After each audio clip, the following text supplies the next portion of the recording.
feel like Gordon Bombay would have taken his career to even further heights. Everything's flashy, everything's cocaine, everything's Fun. Open wide for some soccer. I don't care what you think about what your personal thoughts are at home. I care that you hate the Cowboys. Call this college rule! Welcome, sports fans. Chris and Dom here from the Sports Experience Podcast. We're just a couple of comics talking about sports. Follow us on the social medias. That popped up right there. We're trying to get more followers. Give our YouTube channel, the likes and subscribe. We're leading up to the big game. Some people call it a different thing. Some people call it the super container. Other people call it the mega container thing.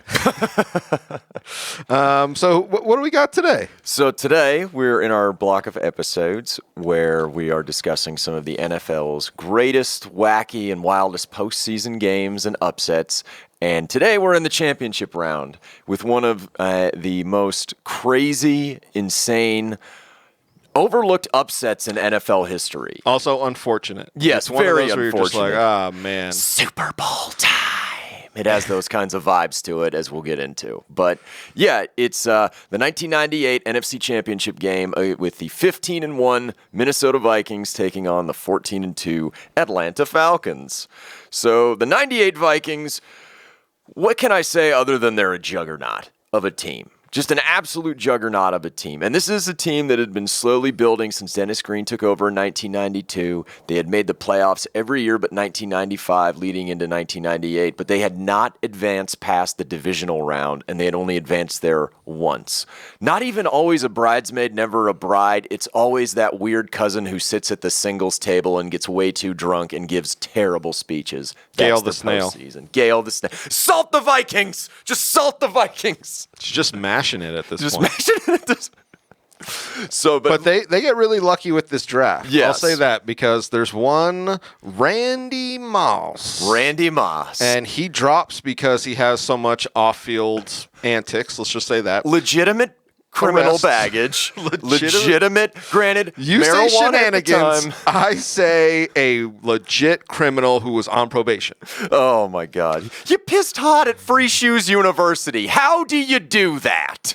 They have it set up. They're like, we can give you pee. And he's like, I'm good. No, I'm good. My pee's fine. Is it, Randy? Is it? But he drops to 21 in the draft. Yep. And the Dallas Cowboys apparently passed him over because they were coming off of their Norm era of strippers and crack.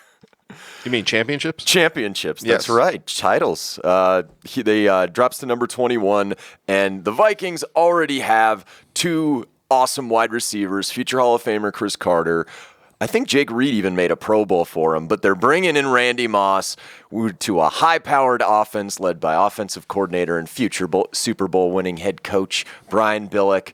And my God, do they take the league by storm and bring the deep passing game back to the NFL. And they are, especially in this regular season, they just decimate teams. Like, it's not even funny sometimes. And what's crazy is their first two games, their starting quarterback, who also won a Super Bowl as a starter down the road, and Brad Johnson, gets hurt. Yep. They play the entire season with a backup mid-30s Randall Cunningham, and he is slinging the ball around the yard to all of his weapons.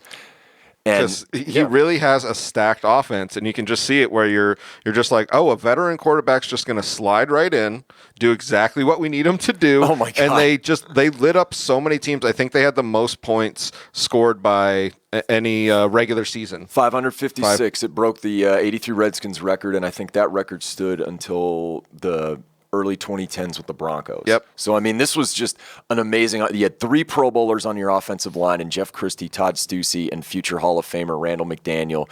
Robert Smith had over 1,000 rushing yards. Cunningham had 34 touchdown passes. That's insane.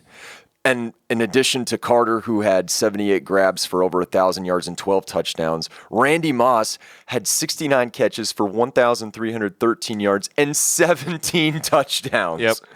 Basically, they would just go out to huge leads, and their defense would take full advantage because teams were already in passing mode. Like, as far as their defense is concerned, they were a quick 4-3, basically, Tony Dungy built this defense. You had Hall of Famer John Randall along the defensive line. Our buddy Dwayne Rudd is at linebacker with a Pro Bowler Ed McDaniel. And their defensive backs, very ball hawking, with Corey Fuller with 4 picks, Jimmy Hitchcock with 7 interceptions and 3 touchdowns. And then at free safety, Orlando Thomas had 2 picks, and Robert Griffith, 2 guys on that 2002 Browns team, go check out that episode, had 5 interceptions, and their defensive coordinator is Foge Fazio, who we had talked about. So they are set up, they are schemed to play this where they're going to essentially challenge you to outgun them, and then their defense is set up to stop that. Yeah. So that's why I really like this scheme going into this. They're 15-1. They're undefeated at home. Everybody is picking them. I mean, they would napalm teams at the beginning of the game. Yes. They would absolutely, and there was that famous Thanksgiving game in Dallas where every time Randy Moss touched the ball, he scored a touchdown. Mm-hmm. But I did want to talk about their one loss in this season because I believe it was week 8 against the Tampa Bay Buccaneers. And the game is in Tampa, and they're playing Tony Dungy. The guy who built that defense, that incarnation of that defense, is the head coach in Tampa. Tony Dungy, because he built it, knows all of its limitations. He knows the defensive line can get up the field quick, but they're also very smaller. And what Tony Dungy has in Tampa Bay are Pro Bowl running back Warwick Dunn and Pro Bowl fullback Mike Allstott. Go check out our 96 draft episode. He's in there. But what he essentially does in this game where they dominate time of possession, I think they have it for almost 34 minutes. Dunn had over 100 yards rushing and a touchdown, and Allstott had over 100 yards rushing and a touchdown. They just kept the ball on the ground the entire game, wore out Minnesota's defense, and by the fourth quarter, they scored 10 points to win 27-24. If there was any weakness this Vikings team had, it was ball control on defense, as well as a power running game. This was the only time it happened all season. It was the only time they encountered this all season. But it's something to keep in mind when we talk about our other team in this game. I find it interesting, too, because you see that because they're good at the long ball, they're not going to be a great power rushing team. Because they're good at stopping the the pass, they're probably not going to be able to make these stops on the defensive end that really kind of turn the clock. So, they have these... Because I feel like everybody was looking at him like, oh, man, this is a flashy team. But I feel like Dungy was just like, well, this is how you beat them. Yeah, this is exactly... Here you go. Granted, you have to play nearly a perfect game, but they have weaknesses. Yep. And as quick as their offense can score, can they sustain drives? And don't get me wrong, Robert Smith's a Pro Bowl running back, but they are not going to ground and pound you into the ground. Yes. They are going to score quick. They are going to be merciless, and basically strike hard, strike fast, Cobra Kai. No mercy. But so the team they're playing in the NFC title game after the Vikings just absolutely ass blast the Cardinals in the divisional round is the 98 Falcons. And they're an interesting story, Chris. A very interesting story. They finished the season prior about 7-9, but they started 2-8. So they were kind of on a positive upswing, and they have a new coach from the year before. And who is it? And he really comes in, and you see this where it's almost like they cut 30 players. And you're like, whoa. So Dan Reeves comes in. Dan Reeves. We've talked about him before. The man, the myth, the legend. But that's the kind of thing where he almost cuts the personnel where you're like, whoa, that was a bunch of guys that were cut, and he's just like, no, I'm changing the locker room. And that's what everybody kind of felt on this Atlanta team where, like you said, they went 7-9, but coming into that next season, it was almost looking like, oh, we have this momentum for us. Yeah, and I think a lot of the reason he cut those players, too, is he was inheriting that June Jones run-and-shoot team. Like, hey, tight ends, what are those? Yeah, seriously. And getting back to a ball-controlled offense, which he loves so much. Check out our John Elway episode, because this is kind of the team Dan Reeves almost wanted. Mm-hmm. They bring in veteran quarterback Chris Chandler, who had bounced around the league for a while. He had just come over from Houston after McNair took over for him, and makes the Pro Bowl that season. 25 passing touchdowns, but the strength of their team was the run game. Yeah. And Jamal Anderson I don't want to say flash in the pan, but he had probably one of the 20 greatest seasons in 1998 that a running back has had in NFL history. Because he was the top running back that year. Everybody was looking at it like, oh, man, here we go. Yeah, he was top in the NFC. Terrell Davis actually won the MVP that year. Oh, he yeah, had over Davis. 2,000 yards with but the Broncos. Didn't he have 1,900 or something like that? Anderson had 2,000 all-purpose, but over 1,800 on the ground and 14 rushing touchdowns. Yep. Fullback Bob Sister Christian, which is just one of my favorite Berman nicknames, like motoring out there for him. Good offensive line with Pro Bowler Bob Whitfield and former Aztec Ephraim Salam. So, yeah. Shouting them out. We're not working with a really deep bench here, Chris. Bless my nips. But they also have an athletic tight end in O.J. Santiago at 5 receiving touchdowns and 2 really good wide receivers who can get down the field, can get open, and work really well with the play-action passing game. Yep. Terrence Mathis, who we discussed in a previous episode, over 1,100 yards and 11 touchdowns. And Tony Martin with over 1,100 yards and 6 touchdowns. Their defense was 4th in points per game. They were very stout up front. Lester Archambault had 10 sacks. Chuck Smith had another 8 and 4 fumble recovery. I mean, they were, much like Minnesota, a turnover-heavy defense. And as far as linebackers, Pro Bowler Jesse Tuggle, who was there forever. This is like the first time the Falcons are really good with him outside of the primetime years. And 2 really good cornerbacks in Pro Bowler Ray Buchanan, who had 7 picks, and Ronnie Bradford, who had another 3. And William White, I believe he made a Pro Bowl at some point, and Eugene Robinson made the Pro Bowl as well this year at free safety. So a very stacked team, but what all these games seem to come down to is special teams, Chris. Special teams. To harp on what a good Falcons team this is, because they went 14-2. Yeah. And they're the first team to go into the playoffs with 14 wins and not have the home field advantage. So thinking of that with the Vikings going fucking 15-1, also the Broncos going 15-1 that year. I think they were 14-2. Oh, the Broncos were? Yeah. But that's what I mean, where you had all these teams with all these ridiculously high winning records. It was kind of like, oh, these 3 teams are kind of like... Yeah, like they're in the mix. Yes. They should be here. And Denver's playing the Jets in the AFC title game this year. So we all know how that's going to happen. And then, but this is the thing going into it, because I felt like a lot of the hype going was the Vikings are going to thrash them. But going into this game, Atlanta was 14-2 and really set up. And one of their losses that year was when 45-year-old Steve DeBerg started against the Jets. Like, I mean, it's insane to think that they're almost an underdog, but, you know, they're overlooked. They don't play necessarily a flashy style of football, but it doesn't mean they're not good. And they had just come off of beating San Francisco in the divisional round, in the game where Garrison Hurst had that horrendous injury. Oh, also, Dan Reeves had a heart attack earlier in the year. Yeah. He missed like 3, or he had like 3 blocked arteries or something, and he came back just for the playoffs. Yeah. That's why he's tough. That's why he's tough. That's why he's tough. I mean, it's pretty ridiculous because he misses a lot of the regular season. They're still bulldozing through, and then he comes back for the playoffs. They beat San Francisco, meet the Vikings in this... It's very hyped game, because I feel like behind it, if you're a casual fan, you're like, who, the Vikings? But if you're not a casual fan, you're like, this is going to be a really good game. Yeah, it's a clash of styles. Yep. And we're going to see who wins out in this clash of styles. And let's talk about it, Chris. Let's get into the game. Atlanta gets the ball first, and this is very similar the way this starts to our Steelers-Colts episode, where Atlanta gets the ball, and they have the game plan in mind. We need to control the ball, and we need to convert these drives into touchdowns, because you're not going to win games with field goals against the Vikings, much like you don't make friends with salad at a BBBBQ. Simpsons reference. I don't care. I love that one.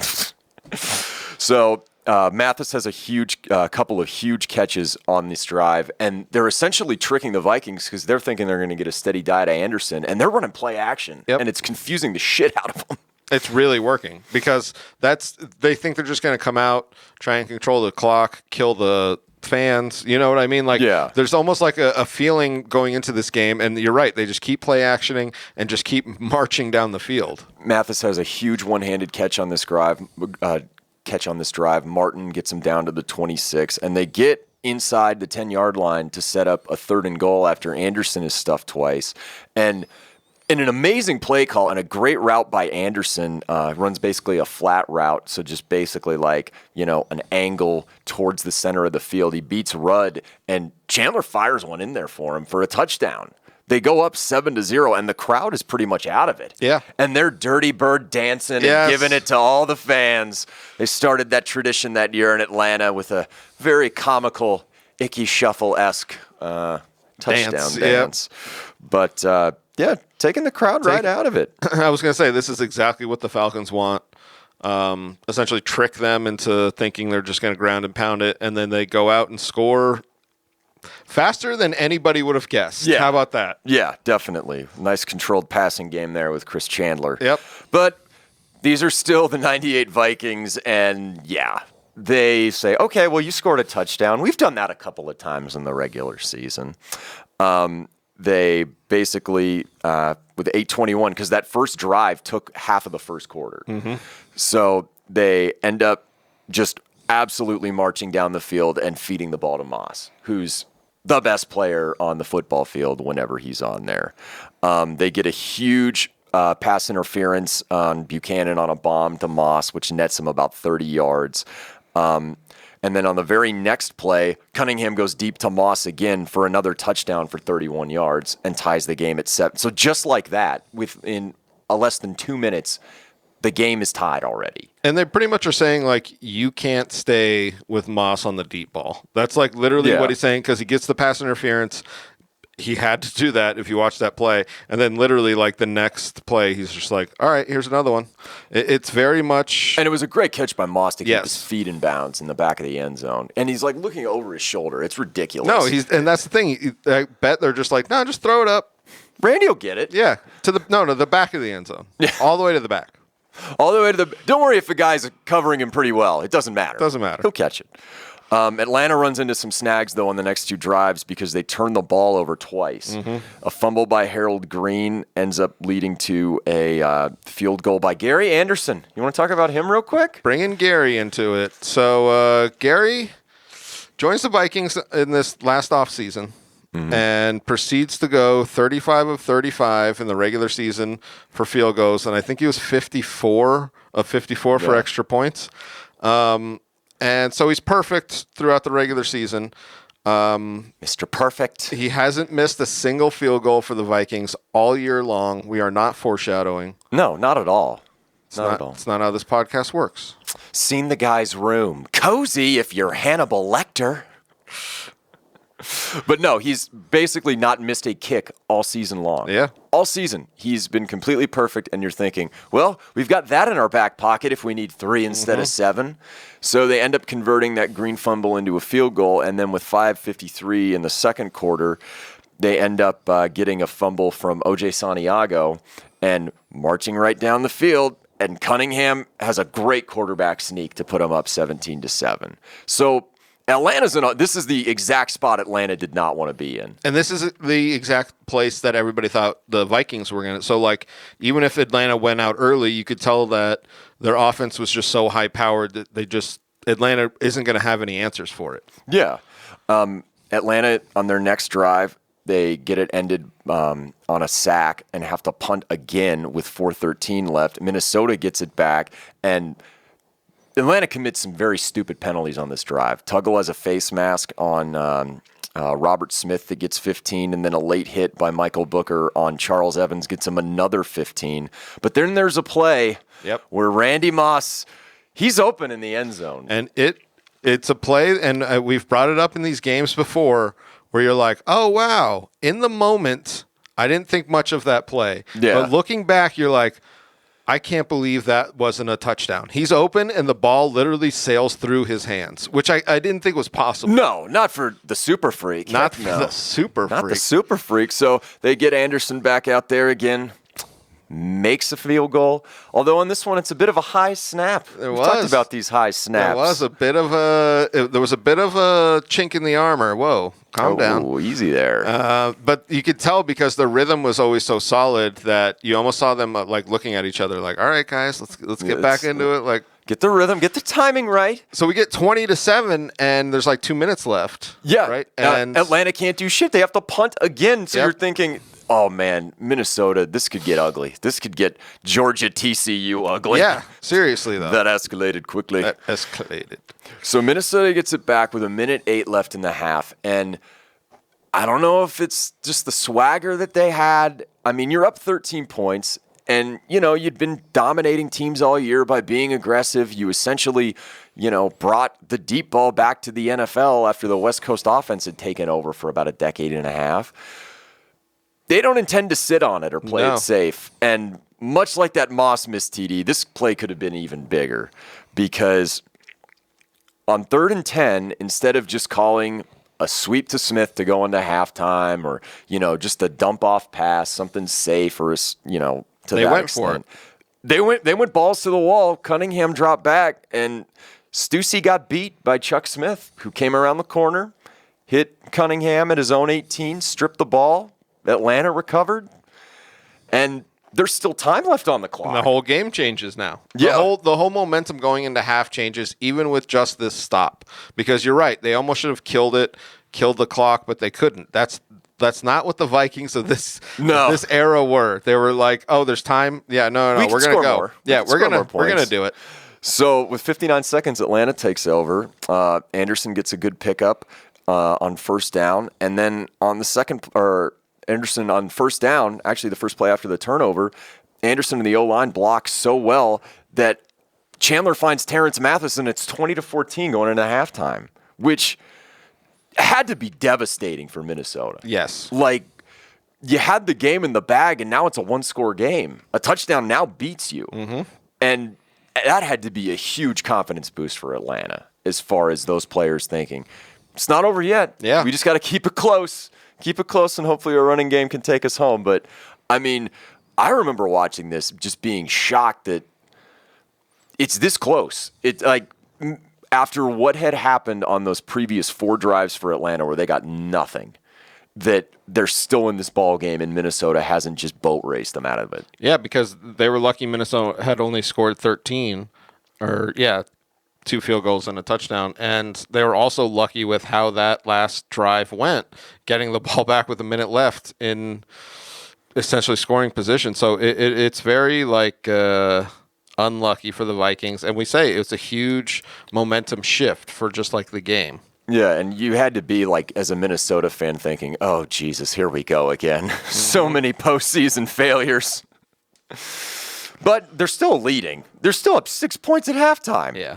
And you get the ball coming out of the second half. So on their first possession, doesn't end up netting him any points, but Mitch Berger has a very good punt down the other end of the field. But electric return man, Forrest Gump, Tim Dwight has an awesome I love Tim Dwight. Yep. Oh, my God. He was the Forrest Gump. Yes. Just put him in as a kick and punt returner and up the field. I think he ran track at Iowa, too. Like, he was actually a really good track athlete. So Atlanta gets the ball on 3rd and 3, have a great first down pickup by Anderson, and then a pass to Martin gets them down to the Minnesota 42. And then they run a little wildcat action with Dwight. I always loved when they used to do that to get down to the 16 with a 21-yard run. Unfortunately, Jimmy Hitchcock for Atlanta. Jimmy Hitchcock makes an amazing play on a play Anderson likely could have scored on. Stops him in the backfield on 3rd and 2 at the Minnesota 7. So Morton Anderson has to come, who's in the Hall of Fame now. Yeah. He kicked much like Gary Anderson for fucking ever. There's a good story I read about him because he's from Denmark. And when he came to the States in high school as part of an exchange program, they made him fill out like a bio for his homestay family. So under interests, he wrote football.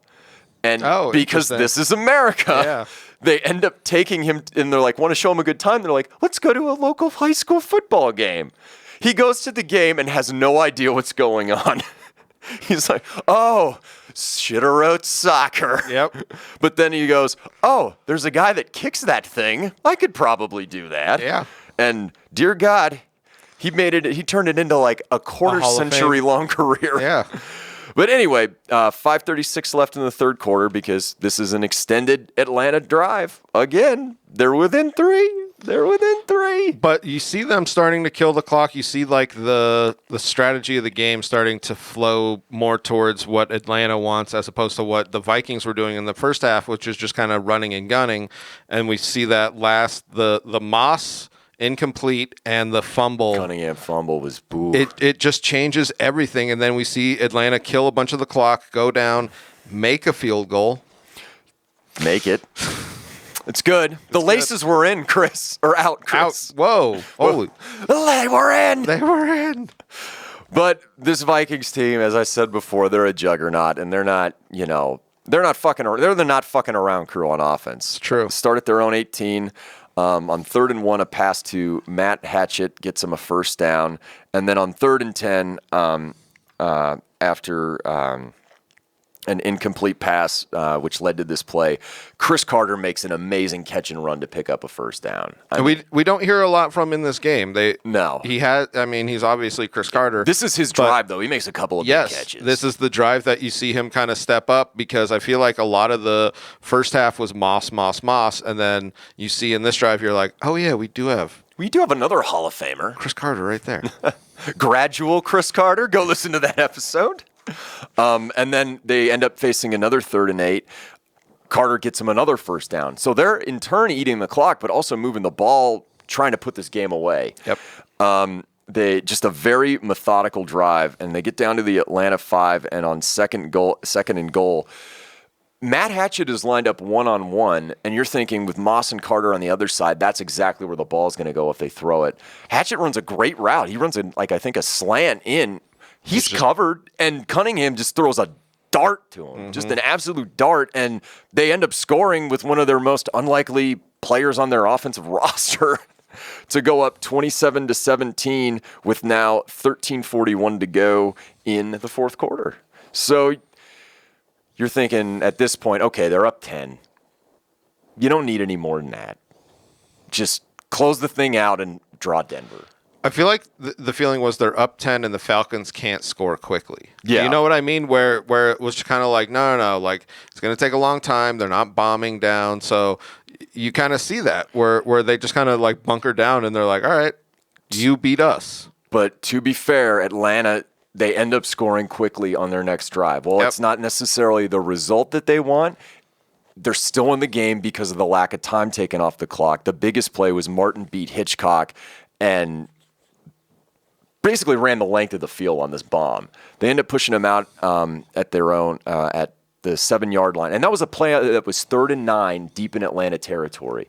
Had the Vikings stopped them there, That was it. That probably could have meant the game. They send Anderson out with just over 11 minutes left. Morton Anderson. Morton. We're Anderson. just calling by their first names now. Old Morty comes out. Old Morty kicks a field goal, so it's 27-20. And then the teams just kind of end up trading possessions here for the rest of the fourth quarter. Minnesota gets the ball, 3rd down sack, stuffs the drive. A great blitz off the edge by Corey Fuller on that sack. Atlanta, they end up having to punt again. Minnesota, almost a Cunningham fumble. On this drive, Minnesota has a Cunningham fumble off of a botched snap from Christie. And Atlanta gets the ball 1st and 10 at the Vikings 30. They're looking to score a touchdown there. and, just tie the game. Unfortunately, after a 6-yard Tim Dwight run, they end up running into a 4th and 4, and decision time for Dan Reeves, who is one of the more conservative head coaches. I mean, you see this all the time now, but it was kind of in 1998 like, wow, he's going for it. Yes, it was very unorthodox, even for the situation where you're like, wow, 4th and 4, he's going to do it? At the Minnesota 24. But then again, when you think about it, with this much time left in the game, a field goal doesn't help you. Exactly. You need to score a touchdown regardless. Yep. And you're going to get the ball back. Unless Yeah. they So they go for it. They end up not getting it. Passes incomplete to Mathis. Possible holding by Minnesota on that particular play. I saw Madden. I mean, obviously, John Madden was Pat Summerall too. Yeah. I'll tell you something. I'll branch off on this one. Is Pat Summerall, John Madden, Dan Reeves, and Dennis Green are all dead now. Oh my God, you're right. It's such a weird. It was. I went through that weird. and I was like, oh wow, that is so weird. But Madden said something on that play. He just goes, I like that they're letting him play. And I was thinking, Typical I was like, Madden. dude, that was an obvious hold. Yeah. And he was just kind of like, I like that. I like that they're letting him play out there. You're just like, no, that sucks, kind of, man. Like when his defensive backs would club people with their cast hands in the 70s. Jesus. He was a good coach. He wasn't. He won over 100 games in 10. He won 100 games in 10 years. They call him the club master. Boom. So anyway, this is a drive where you think Minnesota, all they need is a field goal to win this game. Yep. They need a field goal or to just run the clock out. Either way, you win the game by moving the ball like you've done all season long. And they put together a good drive, and they do it a lot with the running game. They do it a lot with Robert Smith on this particular drive. There's just over 6 minutes left to play. Good run for a first down. He gets 2 of them in a row. Ends up going out of bounds, but you're still thinking, like, just get into field goal range. Your kicker has not missed all season. He goes out of bounds twice. Yeah. And both times, I feel like, as the coach, you're like, what are we doing? Because when you think about it, that's 40 seconds apiece. that's 40 seconds apiece. That is a minute and 20 seconds of game time that you could have erased by simply staying in bounds. Yeah. And probably after what happens, there Yes. might not be anything left. I'm just saying. So it is a very, like, these little things that kind of happen where it is a mistake in that back-to-back plays. So not even just one where he kind of gets forced out. Back-to-back plays, he almost is going for the sideline, and you're just like, what are we doing here, man?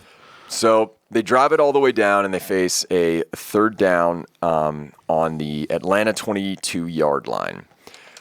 Chris Carter talks about this play where you think, would they run it and force Atlanta to call a timeout, or would they try and get a first down by passing it? Carter was lobbying Billick to run this passing play because they thought Atlanta was going to play man like they had all game. They did not, and it was a terrible passing play to call in a zone. Cunningham couldn't find anybody, so he threw it away. So you stop the clock for Atlanta again without them having to take a timeout. But it's okay, Chris. He didn't get sacked. He didn't fumble. They're sending out Gary Anderson for a 39-yard field goal. Old GA. Old GA. Coming out. And it's such an interesting thing that the team thought it was so clutch. And this is why I feel like they didn't necessarily care about killing the clock. They didn't necessarily care about doing a run play on that third where they really should have made Atlanta burn a time. Like, there should have been all this stuff because they were like, no, we're just going to go down and he's going to make it. But you know what? They had never faced that type of situation before all season. Because they probably just said, this is just what we do. Yeah. Because they just blow teams out. So then Gary Anderson comes in. Just over 2 minutes left. Really could have used that extra 120 off the clock there. Can I tell you what's weird is Gary Anderson comes in, and then out of nowhere, Dan Marino's the holder. I know, I'm right? like, Isn't what that crazy? the hell He's is wearing going his on? Dolphins jersey and helmet and everything. You're like, is this play illegal? Someone's Hold getting on. fined by the commissioner. Man, so take me through it because it's such a iconic moment for this Vikings franchise. Oh, my God. So it's a decent snap. Anderson goes into the ball, definitely gets enough of it. Wide left. And this is the thing. That's the only thing you can say is just wide left. When you're looking at it, it's a good snap. It's a good hold. It's even a good kick. Yeah. If you watch it, you're just like, he just literally was just a little. He just hooked shanked it it a just little. enough. Yep. He hooked it just enough left. Chuck Smith on the Falcons was talking about they were saying some of like the most repugnant shit to him pre-snap, and then he's like, afterwards, like, you blew it, Gary. You blew history. Or like Billy, you blew it. Yeah, and that was the other thing was, so it's not like they were tied. They were still up 7. They were still up 7, so you can't completely blame him for what transpires after, but a field goal, Atlanta's offense is not scoring 10 points in 2 minutes. And they said the feeling on the Vikings sidelines was so disheartened that it almost took everything out of, like, it took, you know what I mean? All the feeling that they were going to do this out of it. It was almost like it was pre-written. Oh, my God. It's like when Butters finds out John McCain loses the election. We lost. We lost. So Atlanta's got the ball, just over 2 minutes left. Mathis has a huge first down catch out of bounds. Then a big catch and run by Ronnie Harris. And then Chandler is almost picked on this drive twice. I was going to say, there's one where it was so close. Robert Griffith. Yep. Oh, man. And he was probably the one. He was the one doing it to Tommy Maddox in that game. Sure. Where he was probably like, in that Pittsburgh game, had to be like, oh, son of a bitch again. He was probably Nancy Kerrigan in that after the game. Like, why? But they get Chandler has a nice scramble, though, to get down from the 31 to the Minnesota 24. Anderson gets a good first down on a run with 1:20 left. And then at the Minnesota 16, he's almost picked off again by Griffith. So, like, off of a tip pass. And then on 2nd and 10 with 1:20, he finds Terrence Mathis for a touchdown to tie the game. They tie the game, Chris. I can't, like, watching this in real time, I will never forget going, they're going to fucking win. With how much time left? About a minute to go. And I just want to say it again, that 1:20 still on the clock. Mm-hmm. There were so many little mistakes like that where you're just like, oh, that's horrible. From a team that should have been elite, that's kind of what makes this a missed field goal, little tiny mistakes. Atlanta scoring right here with 1:20. And then there was, I forget what player it was, but he was like, when we got the ball back in the 4th, we were so ready to just take a knee. Yeah. Because they were, and that's because they were scared after what happened with about that much time left in the first half. Where yes, if and Cunningham that's not drops the kind back, of team the Vikings were. All their swag was gone, dude. Yep. All of that dick swinging confidence they had for 17 previous games is out the window. It is. Like, it's done. It's gone. So they knee it. They just take a knee and play for overtime, which is like, that is the exact opposite thing you want to do. You want to give Gary Anderson a redemption story. You want to throw it deep to Moss and hope for a flag, or he makes a ridiculous circus catch. Just anything. Any one of those scenarios that you literally have and you've been doing all season. They literally come in after Atlanta scores and you're right, they lost all of their swag, and then they go into overtime, and you can just see it's almost like a scared team.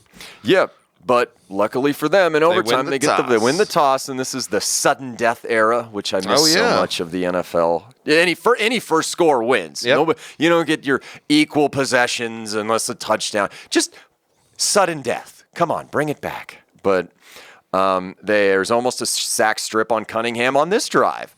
He ends up getting 4 yards out of it, but Buchanan makes a nice defense on Moss to stop him on 3rd and 8. Atlanta gets the ball, ends up moving it for 2 first downs, but end up having to punt. Minnesota gets it back, and this is probably the most disheartening thing that happens to them in the game over anything. On 3rd and 10, Randy Moss is wide the fuck open.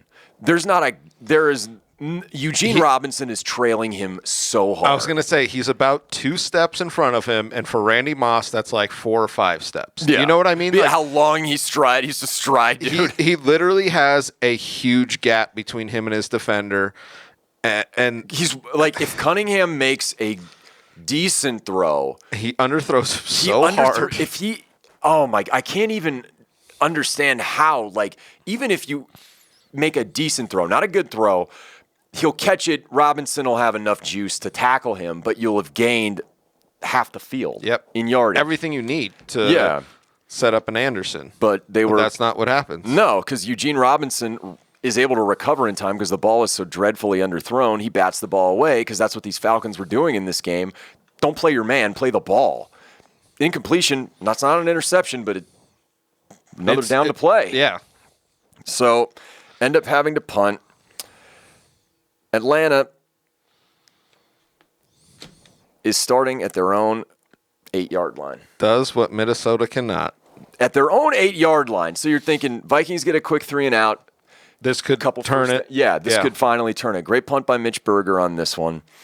And this is the O.J. Santiago drive because he makes a huge 15-yard catch to get him out of the shadow of their own end zone, then runs a corner route down to the Minnesota 48 after running it, and a 26-yard catch. Some say O.J. strangled the Vikings like a white woman. He might have. Well, not according to the state of California, That's Chris. correct. There was a big run by Anderson for 4. Mathis got a great first down catch, and then on a play-action pass, Chandler ends up running down to the 31 and getting absolutely rocked by Dwayne Rudd. Like, Chandler was playing most of this game hurt, too. Yeah. And on 2nd and 3, Anderson gets down to the 22 on a run, stopped at the line of scrimmage on the next play, gets down to the 21 on 3rd down. And when it's 3rd down in this type of situation, remember, Giants, you go for the field goal. Go for it. I thought it was interesting because this was, I think it's 1 yard off. The same end of the field, though, where Gary had missed it. Where old Uncle Morty comes in. When old Morty comes in. Old Mordecai. So we got Morty Anderson coming in. For 38-yard field goal. And seals it. When it first breaks, you're thinking, oh, my God, he could. Oh, no, it's straight through. Just went straight through and straight through the hearts of all of those poor souls in Minnesota. Yes. No wonder you get hammered and go ice fishing all the time. Like, if I had to go through this shit, the Steelers occasionally win once in a while, but my God, that is, oh boy. Well, there was a bunch of... They win 30-27 in overtime. The Falcons win 30-27 against what a lot of people think might have been the best team not to make it to a Super Bowl. It would have, but you know what I always think of? If Minnesota ends up pulling this game out, Denver is going to do the exact same thing that Tampa Bay and that Atlanta did to them. Because the only other back that year who was better than Jamal Anderson is in Denver. Yep. Granted, John Elway probably doesn't win Super Bowl MVP because he's handing it off because it's a different game. Times. Yeah. Yes, exactly. But you're right. They were set up to still beat them. But just to think like this Vikings team going in, I bet the Minnesota fans were like, you guys were it. You were the chosen one. You were going to lead us to football Valhalla. Now you've led us to the corner bar, sobbing.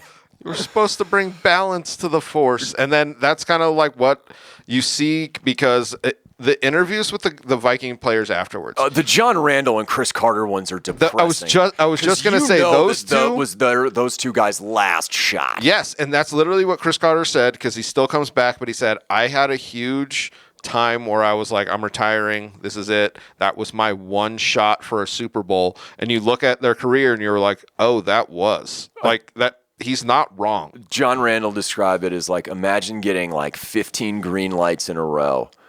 And then on the very last one, you get sideswiped. Yep. On that last, and it's just like all of it that happened too with their kicker who never missed a kick, and then misses a kick to seal the game. And then they can't have their offense get going in overtime. Like it is cooking, it was so much so disheartening. And then it leads into the next season. Cunningham is ineffective. Jeff George comes in and takes him to the playoffs, but there's a new greatest offense in the league. Yep. And they get beat by them in St. Louis in that 99 postseason. And then in 2000, they're dominant again on the offensive side of the ball. Dante Culpepper's their quarterback, and then the Giants annihilate them in the NFC title game 41-0. And that's pretty much the end.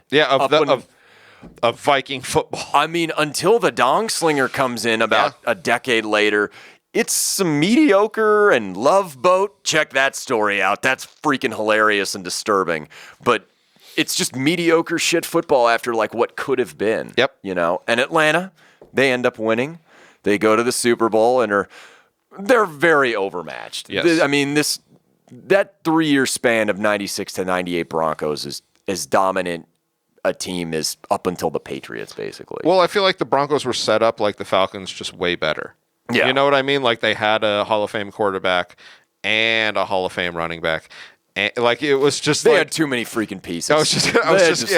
It's silly. So it's hard to say that the Vikings would have went on and won, but I do feel like it would have been a better game. That is my biggest what-if Super Bowl. Yep. What would have happened? Because Denver's big weakness, cornerbacks and the long ball, backs. So that could have been just not necessarily a clash of styles, but my God, the matchups that would have created. Yep. Like for some, and that, no disrespect to the Falcons, that Super Bowl was a snoozer they played against Denver.